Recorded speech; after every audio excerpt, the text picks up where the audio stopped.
Canal Beleza Feminina apresenta Liberdade Financeira para uma Vida Feminina Mais Segura, Parte 1.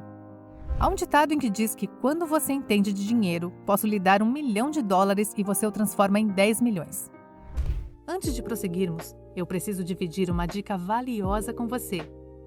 Se você já sonhou alguma vez em viver aquele amor de cinema com um homem que te ama e te respeita da forma que você é, que se sente cada dia mais alucinadamente apaixonado por você, preste bem atenção. Um famoso terapeuta brasileiro parece ter descoberto a chave para acessar a mente e o coração dos homens. Ele descobriu um mecanismo oculto no inconsciente masculino, que faz um homem se apaixonar loucamente por uma mulher e permanecer fiel a ela por toda a vida. Ele chamou esse mecanismo de instinto de herói. Bem, a história é longa. Por isso, ele deixou uma palestra online por tempo limitado. Para assistir a esta apresentação, acesse seuhomemeapaixonado.com. Um grande beijo, mas quando você não entende de dinheiro, eu posso lhe dar o mesmo 1 milhão e você estará falido de novo em 1 ou 2 anos. Nunca é apenas sobre o dinheiro, é também sobre a mentalidade. Sejam bem-vindas ou bem-vindas de volta. Eu estou tão feliz por ter vocês aqui. Algumas pessoas dizem que dinheiro não compra felicidade. Alguns dizem que é tudo sobre os Benjamins. Eu acho que a maioria de nós fica em algum lugar no meio. Não chegamos ao ponto de dizer que é tudo, mas sabemos que é um contribuinte incrivelmente importante para a felicidade de várias maneiras. E não há nada de errado em admitir isso. Em última análise, eu acho que o que a maioria das pessoas realmente deseja é o conforto e a liberdade que vem com o dinheiro. Claro, todos nós queremos a capacidade de atender às nossas necessidades básicas de coisas como comida e abrigo. Mas também queremos poder morar em um lugar confortável, fazer coisas boas para os nossos filhos, amigos, família, ter alguma coisa na poupança, sair para comer, fazer algumas viagens e poder caminhar situações ruins. E é por isso que o dinheiro é importante. E por isso que entender o dinheiro é ainda mais importante. Em certas sociedades, é considerado falta de educação ou um pequeno fantasma falar sobre o dinheiro fora da família. Eles guardam esses segredos atrás das paredes. Mas como estamos construindo a nossa pequena família aqui, eu acho que é permitido. Eu não sou uma profissional do mercado financeiro de forma alguma. É assim que eu falo com as minhas amigas sobre dinheiro. Então, vamos começar. Quando se trata de dinheiro, muitas de nós estamos acostumadas a trabalhar por dinheiro, mas não estamos familiarizadas em fazer o dinheiro trabalhar para nós. Então, sim, eu quero que todos ganhemos mais dinheiro, mas também construímos essa mentalidade de fazer o dinheiro trabalhar para nós, de usar o dinheiro para ganhar mais dinheiro. Então, mantenha isso em mente enquanto construímos essa base e apresentamos alguns desses princípios básicos, começando com os tipos de renda. Muitas vezes, quando discutimos as nossas metas financeiras, é no contexto de ganhar dinheiro no trabalho e usá-lo para criar uma poupança, talvez também uma conta de aposentadoria. Mas existem muitos outros tipos de renda, e ao conhecê-los e incorporá-los, você pode atingir esses objetivos de maneira mais realista e rápida, como a maioria das pessoas ricas. Há mais de uma fonte de renda. Esses não são os únicos tipos de renda, mas alguns dos mais comuns e fáceis de começar. O primeiro tipo é a renda ganha. Essa é a forma de renda com a qual a maioria de nós está familiarizada. Esse é basicamente o dinheiro que você recebe de um trabalho em que troca o seu tempo por dinheiro. Seja por hora, por semana, por ano, por projeto e assim por diante. Então, se você é um programador, um médico, atleta profissional ou associado de varejo, tudo é ganho. No minuto em que você parar de fazer esse trabalho, o dinheiro parará de entrar. Essa receita está diretamente ligada a você aparecer e o tempo que você dispõe. O próximo tipo de receita é a receita do lucro. Esse é o dinheiro que você ganha com a compra e venda. Já ouvimos falar disso em uma escala maior, como flipping houses. Mas mesmo em uma escala menor, se você estiver comprando e vendendo coisas como camisetas, cílios ou velas, isso também seria incluído. Digamos que você compre cada um desses itens por R$6, mas depois os vende por 20. O seu lucro em cada um é de R$14. E se você estiver vendendo centenas deles por mês, poderá fazer as contas dessa receita. Em seguida, vem a receita de ganhos de capital. Isso basicamente vem de um ativo aumentando de valor. Se você tiver um bem de capital, como ações e títulos ou imóveis, que aumentam de valor a partir do momento em que você os compra, isso seria considerado ganho de capital. Basicamente, essa coisa se torna mais do que você pagou por ela. Portanto, se você comprar uma propriedade de R$400 mil, mas dentro de um ano essa propriedade valer R$600 mil e você a vender, esse lucro de R$200 mil pode ser considerado ganhos de capital. Mas você não tem fisicamente essa renda e não é tributado até que esse ativo seja vendido. Em seguida, temos a receita de dividendos. Esse é um tipo de renda que vem de possuir ações. Quando uma empresa que você comprou ações, uma parte de seus lucros com você e todos os outros acionistas, você obtém dividendos. Portanto, se você comprar ações do McDonald's, da Apple ou da Coca-Cola, receberá uma parte dos seus lucros por ser um acionista. Quanto mais você tem, mais lucros você obtém. Esses dividendos geralmente são pagos trimestralmente, ou seja, 4 vezes ao ano, mas alguns pagam todos os meses e alguns pagam apenas uma vez por ano. Essa renda é considerada parte da sua renda anual, mas parte da receita de dividendos é tributada como ganho de capital, que geralmente é uma taxa de imposto mais baixa do que você paga em suas rendas auferidas. Agora, para a parte 2, vamos falar sobre o orçamento.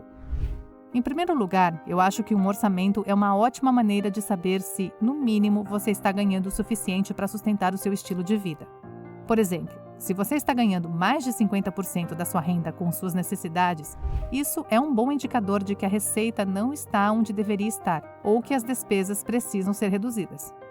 Nesse ponto, o seu orçamento permitirá que você veja claramente para onde está indo o seu dinheiro, onde você poderia cortar ou quanto poderia ter disponível para economizar ou investir. Para ter uma ideia aproximada de como alguns profissionais dizem que o seu dinheiro deve ser dividido, eles usaram a regra 50%, 30%, 20%, que afirma que 50% da sua renda deve ir para suas necessidades, como moradia, carro ou transporte, seguro, utilitários e alimentos, como mantimentos.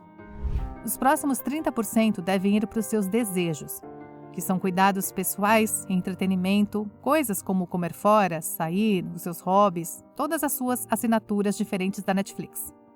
Também deve cobrir coisas como viagens e compras para que todos os seus desejos fiquem abaixo dos 30%. Esses últimos 20%, dizem eles, devem ir para a poupança, a sua poupança de emergência, a conta poupança para viver em caso de perda do emprego, poupanças para aposentadoria e assim por diante. Agora, para aqueles que são mais econômicos, eles dizem que você deve economizar 30% e colocar os seus desejos nos 20%. Essas são as principais sugestões. Agora que já temos uma ideia de como devemos dividir o nosso dinheiro, vamos falar sobre as contas que devemos ter. Tal como acontece com as fontes de rendimento, estas não serão as únicas contas que existem ou as únicas contas que devemos ter, mas sim as mais comuns ou as mais fáceis de começar. Vamos começar com o fundo de emergência. Esse deve ter pelo menos R$1.000 para problemas imprevistos. Para alguns, eu sei, isso parece muito, e para outros pode não parecer o suficiente. Mas muitos dizem que é um bom valor para começar, no mínimo, ter algo em que recorrer se o seu carro tiver um problema, se o seu cano vazar, se surgir um problema de saúde inesperado. Já falamos anteriormente sobre como a maioria dos americanos não consegue lidar com uma despesa inesperada de $400 sem pedir emprestado ou estourar o limite do cartão de crédito. Portanto, R$1.000 é uma boa ajuda para se ter em caso de emergência. Guarde esse dinheiro em um local ou conta de fácil acesso para que você não fique se atrapalhando tentando pegá-lo no meio de uma emergência. O próximo é uma conta corrente. Todos nós estamos bastante familiarizados. É uma conta de depósito, geralmente onde você aceita os seus depósitos diretos, onde deposita o dinheiro e paga suas contas, bem como onde guarda o dinheiro que financia suas compras diárias. É uma conta muito líquida. É fácil movimentar dinheiro dentro e fora. Alguns bancos permitem que você tenha muitas contas dentro da sua conta corrente principal, para que você possa nomear uma conta para compras, outra para hobbies e distribuir o dinheiro dessa maneira. O único conselho que eu daria sobre isso é garantir que a sua conta corrente básica não esteja lhe custando dinheiro. Se o seu banco está cobrando uma taxa mensal só para ter, ou uma taxa para isso, ou outra taxa para aquilo, procure outra conta ou outro banco. Agora, as contas de poupança. Na verdade, existem vários tipos de contas de poupança. Existe a conta poupança tradicional, que você pega no seu banco, geralmente onde está a sua conta corrente. Essas contas fornecem apenas juros de 0,10% a 0,30%. Portanto, você realmente não verá mais do que alguns centavos de crescimento todos os meses na maioria dos saldos. Mas, mais ou menos, você pode acessar esse dinheiro e movê-lo sempre que quiser. Você também quer uma conta poupança de longo prazo. Esse é aquele com o qual você pode viver por pelo menos 6 meses sem mudar o seu estilo de vida, se perder ou se afastar do seu emprego. Isso permite que você mantenha o seu estilo de vida e dê a si mesmo uma pequena ajuda enquanto procura outra coisa. Então, basicamente, se você ganha R$5.000 por mês, a sua conta de poupança de longo prazo deve ter pelo menos R$30.000. Agora, a conta de poupança de alto rendimento. Uma conta de poupança de alto rendimento paga uma taxa de juros mais alta do que a conta poupança tradicional. Estamos falando de 20 a 25 vezes mais do que a conta tradicional oferece. Quando se trata dessas contas de alto rendimento, as melhores taxas de juros geralmente vêm de bancos online. Alguns deles terão requisitos um pouco mais rígidos sobre como e quando esse dinheiro pode ser usado. Por exemplo, alguns podem limitar quantas transações você pode fazer no mês ou exigir um depósito mínimo, ou que você mantenha um saldo mínimo em troca dos benefícios de ter uma conta com eles. Para lhe dar uma ideia real da diferença entre a poupança tradicional e a poupança de alto rendimento, se você mantivesse R$5.000 em cada e a conta tradicional tivesse 0,10% de juros, e a da conta de alto rendimento ganhasse 2% de juros, a poupança tradicional forneceria R$5 ao longo do ano, enquanto o alto rendimento forneceria R$100 ao longo do ano. É uma diferença de R$95. E claro, quanto mais você economizou, mais você ganharia ao longo do ano. Em seguida, temos a conta do CDB, um certificado de depósito, também conhecido como CDB. É outro tipo de conta poupança. O CDB exige que você bloqueie os seus fundos por um período específico de tempo, normalmente entre 6 meses e 5 anos até a data de vencimento. Nesse tempo, o seu dinheiro crescerá uma taxa específica, mas você não pode retirar antes da data do vencimento sem enfrentar uma penalidade. Em troca, o seu dinheiro cresce mais rápido do que em uma conta poupança tradicional, sem o risco e a volatilidade de algumas outras opções. Você também vai querer ter algum tipo de conta de aposentadoria, seja HOT ou tradicional, ou um IRA, que também tem uma opção HOT ou tradicional. Alguns profissionais dizem que você deve tentar economizar pelo menos 5 a 10% da sua renda antes dos impostos, mas dependendo da sua idade e dos seus objetivos, isso varia. Eu vou colocar um pequeno resumo sobre cada uma na tela, mas falaremos mais sobre essas contas quando falarmos sobre investimentos. Por fim, na primeira parte da série, vamos falar sobre maneiras gerais de ganhar mais dinheiro. Pode haver várias razões pelas quais alguém precisa ganhar mais dinheiro, e existem várias maneiras de fazer isso. A primeira maneira é diminuir gastos. Essa maneira é para as minhas senhoras que não querem assumir nenhum trabalho extra. Portanto, isso realmente ajudará você a manter mais do dinheiro que está ganhando atualmente e a procurar maneiras de diminuir as suas despesas ou gastar menos. Existem várias maneiras de fazer isso, talvez diminuindo o tamanho de onde você mora. Eu conheço muitas pessoas que moram sozinhas, mas optam por ter um apartamento de 2 quartos para que tenham um quarto de hóspedes, que você possa rebaixar para 1 quarto para alguém que mora em 1 quarto. Você poderia fazer um estúdio. Existem. Há pessoas que eu conheço, casais que eu conheço, que vão morar com os pais quando precisam cortar gastos naquele 1 ou 2 anos antes de comprar uma casa, e estão economizando o máximo que podem. Você também pode reduzir a sua lista de desejos mensais.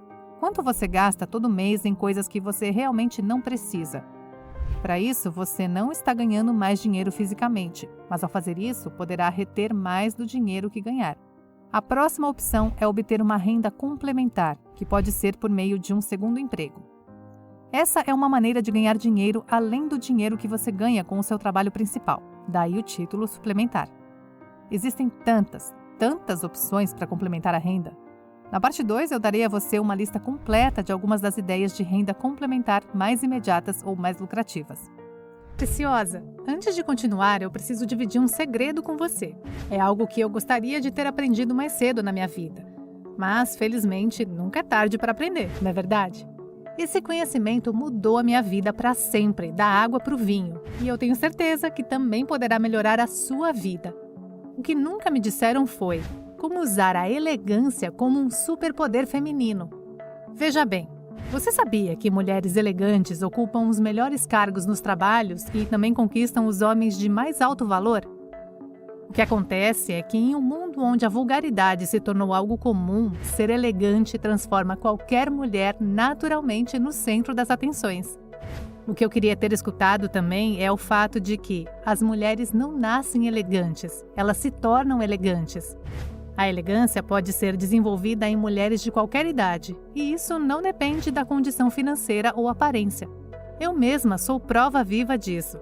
Portanto, se você quer aprender a usar o poder da elegância para abrir as portas da sua vida profissional, pessoal ou amorosa, me acompanhe em opoderdaelegância.com.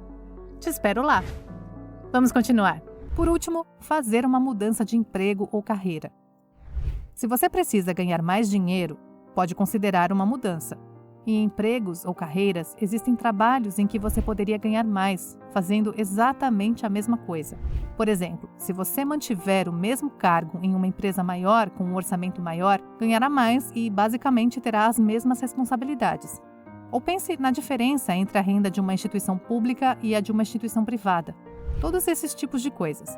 Você também pode fazer a troca para uma posição mais fácil, para um trabalho onde você não está tão estressado e não está levando o dever de casa com você depois de um dia de trabalho, o que liberaria mais tempo e energia para prosseguir uma atividade lucrativa. E como eu digo, fazer uma mudança de carreira. Para algumas pessoas, isso definitivamente pode significar um pouco de formação extra, para se qualificar para cargos mais altos e com salários mais altos. Mas essa não é a única maneira. A faculdade não é acessível ou atraente a todos por vários motivos diferentes. Portanto, se você não teve a oportunidade de ir para a faculdade ou não tem o espaço para tirar uma folga para aulas de pós-graduação, ou frequentar cursos de pós-graduação à noite depois do trabalho, ainda existem ótimos empregos e carreiras que você ainda pode conseguir. E entraremos em detalhes sobre eles na parte 2 também. Mas eu queria dar a você ideias sobre as maneiras gerais pelas quais você pode ganhar mais dinheiro. É isso em relação à primeira parte da nossa introdução às finanças pessoais. Eu realmente queria apresentar o básico de uma forma que espero que seja compreensível e fácil de navegar.